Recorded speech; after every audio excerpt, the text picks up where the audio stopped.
Namana nga tayo kagabi mga kailaw sa dagat dahil para pang ulamin bukas mga kailaw, Lunes. Kailangan pa ng mga batang pang ulamin mga kailaw. Nakapana tayo dyan ng first time ukaw ng ating pana nahuli. Yan ang ating unang nakita. Yan ang tawag dito sa amin ay lamon-lamon o kaya iba busalog. Pero pa rin tawag mga kailaw dito dyan. Iba ang kailaw ang tawag nila dyan ay kamutihan. Yan dyan, nakapana pa rin tayo mga kailaw ng isa dyan. Yan. Yan yung mga kailaw yun, nakatago lang sa damo.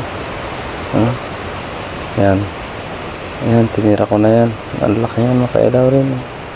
Dalawang sunod. Dadali tayo dyan ng malaki-laki.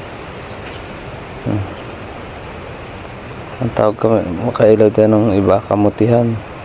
Yung iba naman ang tawag lamon-lamon o kaya kasamahan ng bunak din yan pero ang sarap ko makailaw yan ng itskabichi kaya prito. Yan, ang ganda naman ng laki ng hibas ng kailaw talagang kaya lang alauna ng yan gabi. Kasama ko nga pala mga kailaw dyan si Daniel, ang aking panganay na lalaki. Gusto rin, paborito rin yung mga ilaw yan mga kailaw, nakapuli siya dyan. Isa ring malaking ganun din yung kamutihan. Ano kailaw nakahuli din siya, tuntua nga. Nakahuli rin daw siya ng ganun. Akala daw niya hindi niya tatalba ng pana dahil matigas mga kailaw kaliskis niya. Marami na rin siyang huli. Ano kailaw yan ang tawag dito sa amin ni lupo, pero masarap din mga kailaw ang paksiw niyan.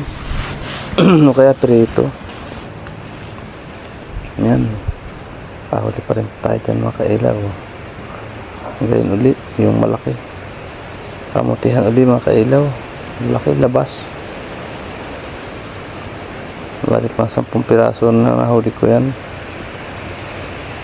Lakad uli tayo dyan mga kailaw. Yan, nakadali naman natin dyan lupo. Yan mga kailaw ang ating nahuli. Ayos na rin mga kailaw, pang ulam na rin, makakaos na rin ang pang ulam. Hindi na rin bibilhin. Hanggang dito na lang.